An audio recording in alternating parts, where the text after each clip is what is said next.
buhay! Isa na naman pong makabuluhan na edisyon ng inyo pong Ikit ng Bayan. Dito lang po yan sa Balitang Northern Luzon. Ang ating pong makakapanayam sa araw na ito ay kilala bilang isang women empowerment, na kung saan siya din ay kilala bilang nanay sa lungsod ng Baguio. At alam naman po natin na buwan na po ng mga kababaihan, kaya atin po siyang makakapanayam, walang iba kundi ang ina sa lungsod ng Baguio, Madam Soledad Go. Naimbag na agsapa kanya, Madam. Magandang umaga, Ara. At magandang umaga sa ating mga kalungsod ng Baguio. Magandang umaga sa ating mga kababaihan na nanonood, nakikinig sa ating istasyon sa araw na ito. At dahil dyan, hindi ko na patatagalin sapagkat napakaganda po ng mga question na ating pong pag-uusapan o tatalakayin sa araw na ito. Ma'am, diretso na po tayo sa ating mga katanungan. Bilang isang babae, nanay ng ating lipunan dito po sa lungsod ng Baguio, ano po ang contribution natin sa mga kababaihan sa panahon ngayon, sa henerasyon ngayon? Thank you, Ara. Napakagandang question yan at napaka-challenging na question. Sa akin, sabi ko nga kanina, napakaraming mukha na ng kababaihan sa ating sosyedad sa panahon ito. Hindi na yung traditional o stereotype na pag-describe nila sa ating mga kababaihan na noong una, sabi nila ang mga kababaihan ay pangkusina lamang o pangkama. Pero ngayon, hindi na po. Nakikita natin sa dami ng iba't ibang larangan na sila ay nagtatagumpay at nag-excel ang ating mga kababaihan. Siguro dahil na rin sa edukasyon na meron tayo sa ngayon, sila ay talagang napakalaking kontribusyon sa ating progreso at sa ating sosyedad. So, sa inyo po, ma'am, bilang kayo po ay kilalang isang ina dito nga po sa lungsod ng Baguio, ano po yung parang contribution nyo naman sa ating pong mga babae? Katulad po ng mga solo parents, PWD na nanay, yung pong mga MSMEs natin na mga kababaihan. Ito pong mga kababaihan po na talaga pong maraming gustong gawin sa buhay. Yeah. Actually, since 2014, at ito inuulit-ulit ko, naging advocacy ako na magbigay ng mga livelihood training programs sa ating mga kababaihan. Hindi pa man congressman noon, ang ating mahal na congressman sa ngayon, ay ito'y aking naumpisahan na. Ibigay ko sa iyo ang istorya, paano ito nag-umpisa, no? Well, I made a survey of all yung mga daycare centers. I used to visit them, mga daycare centers. Nakita ko yung mga pulutong ng mga ina na nandoon naghihintay sa kanilang mga anak. This gave me an idea. Sabi ko, kung kayang ako, imbis na wala silang ginagawa, nagkukwentuhan lang doon, ito po kaya ito ng mga training programs na makatutulong sa kanilang mga pamilya. At ako naman, that time, meron akong mga kasamahan na willing to volunteer, willing to train yung kanilang kaalaman, yung kanilang skills, lalong-lalo na sa mga kababaihan. You know, our end goal here is to empower our women. So how do we empower them? Make them financially independent, even in their own small way, you know? Like for instance, noon, meron kaming manicure, pedicure.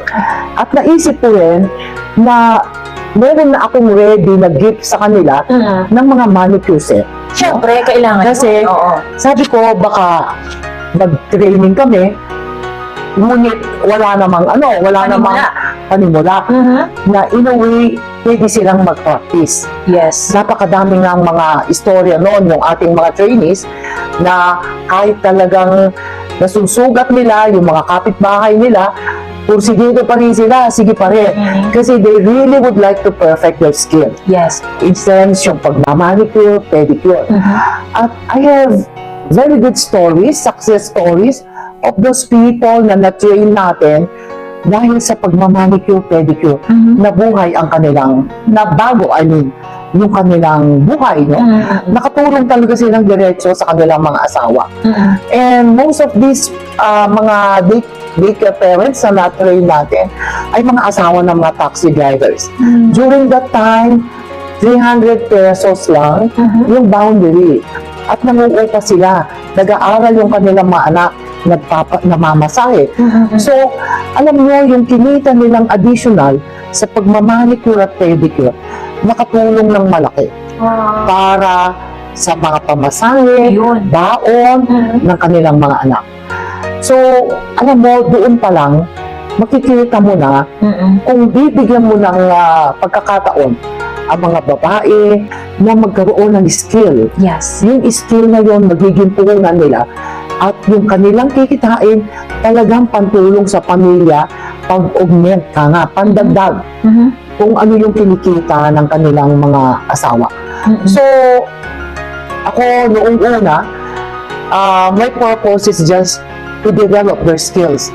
Just to, yung mga oras nila ay maging productive. No? Yes, yes. I didn't realize na we will make a change and a lot of difference in the lives of these women. No?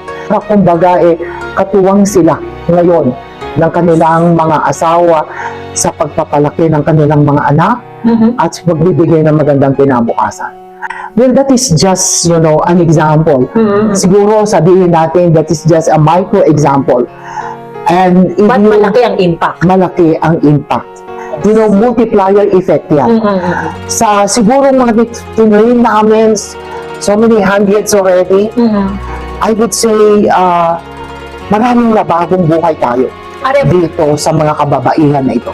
And I've heard that hindi man madami sa kanila, pero meron pong mga nakapag-abroad. At ang ginagamit po na skills ay yung pong mga natutunan nila nung sila po'y kumuha ng training mula po sa inyong advokasya. Yeah. That's what I've heard. But of course, we would like to investigate that as well, how true it is, so that we can deliver the news to the public. So, Ma'am, let's be an inspiration to the women right now. So, paano tayo magiging mas epektibo na isang inspirasyon na nakikita nila upang mabago rin tayong mga henerasyon na kababaihan sa ngayon? Yeah. Siguro, mag-umpisa muna ako, Aram, bilang isang ina. Yes. Kasi sabi nga natin, ang pamilya, the family is the basic unit ng society talaga, ng ating komunidad. That's right. So, bilang isang ina, alam mo, napakalaki ng obligasyon o responsibilidad natin sa pag-aaruga ng ating mga anak. That's true. I think kung naaruga natin yung mga anak na yan, nahubog natin sila ng tama. I would say, bilang isang ina, yun ang isang malaking contribution natin sa progreso, sa magandang komunidad na gusto nating ma-achieve, no? Yes. So, ako isa yun, no? Dahil, this I will tell, I gave back my career, no? Yeah, I gave back my career. I used to be a teacher. Naisip ko noon sa mga anak ko, sa dami ng anak ko, na parang nagkaroon ako ng burden na ng feeling na kailangan mahubog ko ng tama itong mga anak ko. Hindi lang mahubog ko sila intellectually, no? But mahubog ko sila morally and spiritually. Kasi sabi ko, I might be successful doon sa career ko na yun. Kung mag-fail naman ako sa aking mga anak, That's right. walang kwenta. Yes, you failed as well. Whatever success I will achieve doon sa career na gusto kong pahati. So I gave it up, but no regrets. And I believe my 8 children are my trophies right now. Di ba? So, hindi material, pero, it's something qualitative na I could not describe, no? The happiness na makuha ng isang ina, makitang isa kang instrumento, bakit naging tagumpay sa ngayon ang iyong mga anak. No? You know, pag ang bawat ina, yan ang kanilang maging nasa kanilang puso. Yan ang hindi nila alam, in a way, we are indirectly nag-aambag tayo para sa kinabukasan, the future of this nation. No? O kaya sabihin na lang natin dito sa ating lugar, sa ating Baguio City. Pag meron tayong mga bata na makikita natin na later on, tayong mga matatanda, we will be passing na yan. We will pass this way na. Pero sila, at yung mga hinubog natin yon, they will be the direct contributors sa asenso o sa future ng ating komunidad. Ma'am, sinabi mo yung bilang isang instrumento. However, we know that being an instrument, being an advocate of women empowerment in the city of Baguio, we know that we have challenges. And up to now, we are facing challenges. May we know kung ano-ano po yun? Well, alam mo, ang isang challenge sa mga ina sa ngayon ay yung kahirapan. Let us admit na That's true. yan ay isang deterrent, no? At yan ay isang malaking problema natin ngayon. Yeah. Hindi lang sa ating Baguio City, kundi sa ating buong bansa. Ang kahirapan. Marami sa ating mga mothers na hindi naka-attain talaga ng mataas na edukasyon. No? Kaya ako, isa ko ring advokasya yan. Ang edukasyon. Siguro yung aking advokasya sa livelihood, it's just a stepping stone. Yes. It's just a start-up for something big for our women. No? At later on, actually, I'm doing this already at the barangay levels. No? Giving all these livelihood programs, and I'm motivating them to level up their skills. Of course, innovation. Yeah. Kasi, meron tayong dito sa ating gobyerno right now, maraming mga naisabatas na naaayon sa totoo lang sa kapakanan ng kalahatan. No? Yes, yes. Hindi lang sa ating mga women at sa ating mga kabataan. Kaya yung mga hindi nakagraduate sa kolehiyo, nag-asawa ng maaga, meron tayong TESDA. Ang ating Congressman Mark Go nag-akda ng batas, yung Cordillera Technical Institute, na kung saan napakaraming training programs na makikita mo talaga na ma-empower ang ating mga women. They will be equipped with the skills at ito ang kailangan natin. Hindi lamang maibsan ang kahirapan, kundi magkakaroon sila ng mga kaalaman. No? Itong mga kaalaman na ito talagang magagamit nila sa kanilang mga kabuhayan at para umasenso ang kanilang mga pamilya.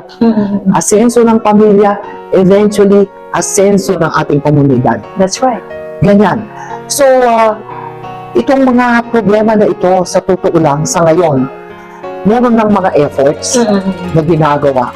And I'm so thankful, no? Given all this advocacy sa ngayon, parang masasabi natin na even though there are challenges, makaka-post tayo ng solusyon para sa ating mga kababaihan. No? Yes. We just need acceptance of innovation at kailangan tanggapin natin ang pagbabago. At ganun din, na syempre, ma'am, alam naman ho natin, sa panahon ngayon, ang mga kababaihan ang lagi po nilang sinasabi, wala kasing puhunan. Kaya naman napakagandang pakinggan mula po sa inyo na mula sa training at seminar, hindi nagtatapos doon. Kailangan merong gawin. At napakagandang sagot ninyo sapagkat binibigyan nyo pala sila ng startup kits. Yeah. Oo. So, ngayon ma'am, ang tanong po namin, maliban po doon po sa pedicure, manicure na inyo pong ibinibigay na livelihood sa ating mga kababaihan sa ngayon, ano pa po ang dapat nilang pakaabangan na maaari niyo pong ibigay sa kanila na livelihood? Actually, ginagawa na namin to Ara. Napakadaming taon na, no? Hindi lang yung manicure, pedicure, mga hair science, mga sinasabi mo, yung mga beauty science. Ayun. Itong actually nga ang focus ngayon ay yung pagluluto. No? Yun. Sa totoo lang, ang aming pinag-umpisahan noon ay yung mga putukaw, mga pichi-pichi, mga kutsinta, at meron pang mga siomay making yan, ha? Sarap. Meron din yung paggawa ng pansit mite. Napakadami. Every year, nagle-level up yung ating mga trainers because they themselves, they volunteer to study more. Pumunta sila sa TESDA. And most of them are trainees of TESDA. And we have to take advantage of that. Yeah, we Diba? have to, yeah. But ma'am, ang tanong ko lang, sabi mo kasi kailangan tanggapin nila ang pagbabago at kailangan mag-level up, Yeah. tanggapin na natin ang innovation, no? So, Yeah. doon po sa level up na sinasabi nyo kanina, ano na po ngayon ang mga kalagayan nito pong mga nabigyan natin ng trainings, ng seminar, at mga startup kits? Ano na po ngayon ang sitwasyon nila? I would say, merong qualitative change. So ngayon, they were able to build their confidence. Ayun. Wow, sabi nila, with these skills, marami pala akong magagawa.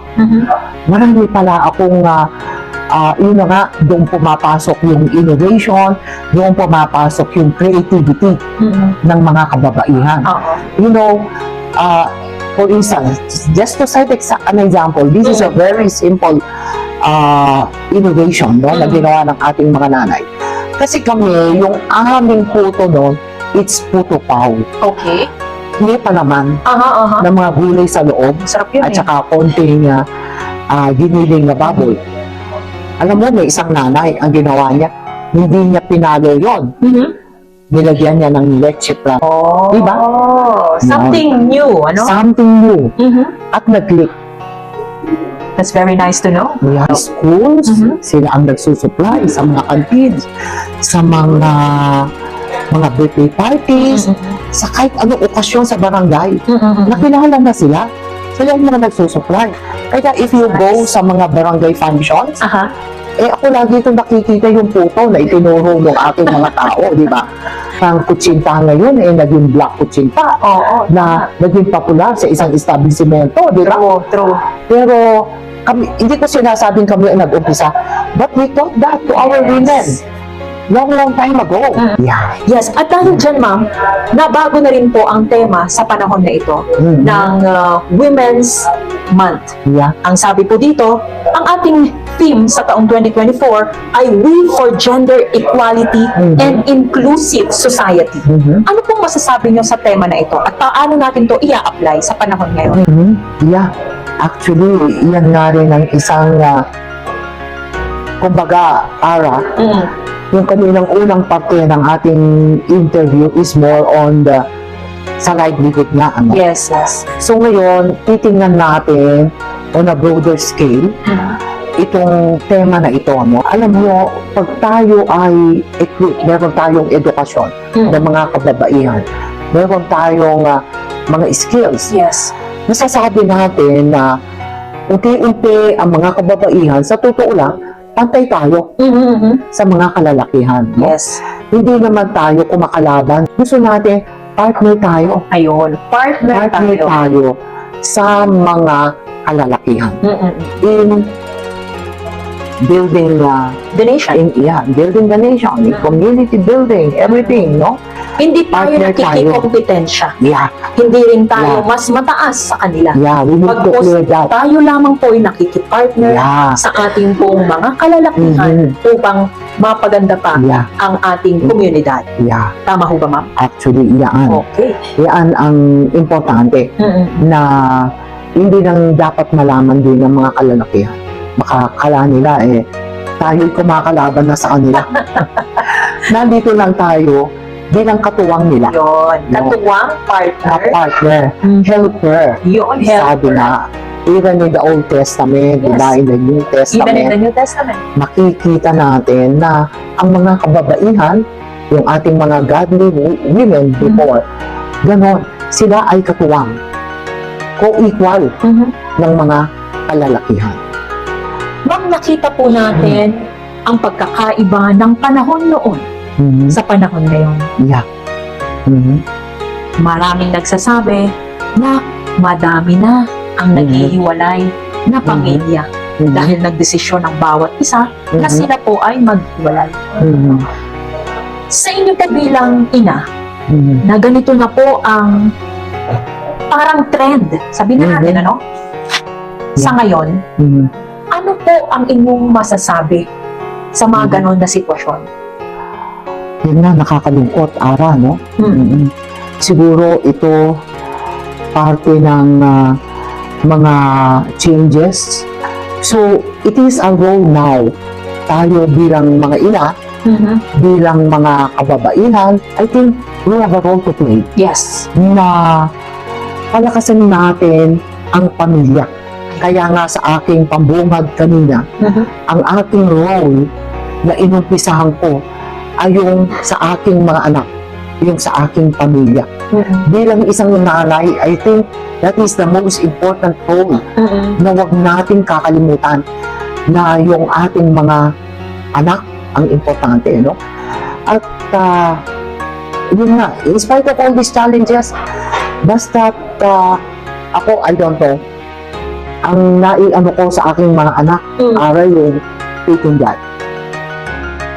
Put God in the center of your life, and Yeah, He will direct you. yeah.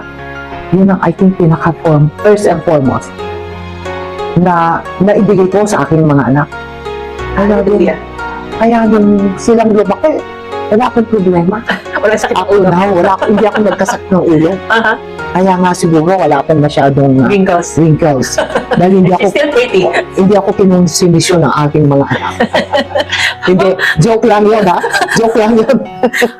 I'll ask you one last question, because it really saddens me and it burdens my heart as well. That may narinig po ako habang ako po'y naglalakad, habang ako po'y nakikimiting sa mga organisasyon ng mga kababaihan sa iba't ibang parte ng Norte. Sabi nila, nadidismaya kami sa kabataan ngayon. Ang aming mga anak ay parang hindi na maaaring masabing sila ang pag-asa ng bayan. Ano pong masasabi nyo sa statement na ito? Hindi ako naniniwala dyan, Ara. I still believe sa ating mga kabataan. Alam mo, lahat ng ginagawa natin para sa ating mga kabataan. That's right. Di ba? At Obligasyon natin, na mga magulang yes. na kung lumilihis man yung ating mga anak, let's redirect them sa tamang landas. No? That's right. We don't have to give up. As mothers at tayong mga kababain, we don't have to give up. Nakita man natin yun, yung kanilang kamalian, atin ang kabataan nila, tubugin natin. Hindi pa huli ang lahat. At ako, I believe, tama yung sinabi ni Rizal noon, na ang pag-asa ng bayan ay ang mga kabataan. Pero paano? Alam mo, tama na ang kabataan ang pag-asa ng bayan. Pero sino ang nag-nurture sa mga kabataan? Tayo. So, nasa ating balikat ang paglubog pa rin sa mga batang ito. We are the nurturers of these children. So, malaki ang ating obligasyon. No? At ako, ewan ko siguro bilang isang babae, innately, intrinsically, I am a strong woman. No? Yes. Hindi ako isang babae na kagad sumusuko. At saka I believe na we should never give up sa ating mga kabataan. Kaya nga, we encourage them to educate themselves. Kasi if we equip these children the right education, the right moral values, I don't see any reason na hindi mag-succeed yung mga kabataan na yan. Kaya, yung binigay ng gobyerno, libreng edukasyon sa mga estadong kolehiyo at universidad, hindi ba na dapat at makita nila yan na we would like to develop the potentials of our youth at narito na yung infrastruktura, Ara. At you know, Ara, ito, ayaw kong pagmalaki. But isa si Kong Mark sa mga autor niyan, no? Yes, I know. Yung libreng edukasyon na yan. Because ang vision ni Kong Mark, wala nang kabataang Pilipino na magiging mangmang. 10 years from now, 20 years from now, baka walaan tayo rito sa mundong ito. That will be a vision that will be fulfilled. continuously we really have to encourage our youth to study, to educate themselves, because as I've said a while ago, pinag-uusapan natin, ito yung sagot natin para sa kahirapan. At ito yung magbibigay ng magandang kinabukasan. Good opportunities for our youth, no? Okay, ma'am, livelihood and education for our women's and of course, our youth. Ma'am, what is your message right now sa ating pong mga kababaihan as we are going to celebrate Women's Month? Ang masasabi ko sa ating mga kababaihan ay yun na nga, kailangan reinvent natin ang ating mga sarili. Huwag yung traditional na mentalidad na ay, dito lang ako sa kusina. Kumbaga, sabi ko nga, lagi ko itong sinasabi, ang mga kababaihan hindi lang pang kusina at pangkama. Nakita natin na sa ngayon, ang mga babae ay talagang pinasok na nila halos lahat ng larangan. At nag-excel sila sa larangan ng siyensya, sa teknolohiya, at even sa politika. No? Maraming kababaihan na talagang masasabi natin kapantay ng mga kalalakihan ngayon. At yung mga engineers, yung mga umaakyat sa mga buildings ngayon, mga arkitekto, mga babae. At even sa broadcasting era, ngayon ay kikita mo, pantay na lutang ang kagalingan ng mga babae. In almost all fields. And I'm proud na tayong mga Pilipino, tayo ay nagkaroon ng parang tsansa. Nabigyan tayo ng magandang oportunidad at magandang pagkakataon na ipakita yung ating mga talento. Ipakita yung ating ang importante yung ating kapabilidad, yung ating kagalingan, yung ating mga potensyal na tayo pala ay magiging magaling din na contributor para sa progreso ng ating sosyedad sa pangkalahatan. So, ni-encourage ko lahat ng mga babae na continue. Tuloy-tuloy po tayo. Tuloy-tuloy natin yung improve natin ang ating mga sarili. Yes. Hindi lamang physically yan, kundi our mind. Educate ourselves. Sabi ko nga, reinvent ourselves. No? Yung mga shy type dyan, umalis tayo sa ating mga comfort zones. Explore. Discover our potentials. Discover ourselves. In a way, makikita natin na we can do a lot. We can contribute a lot to the betterment of this society. That's right.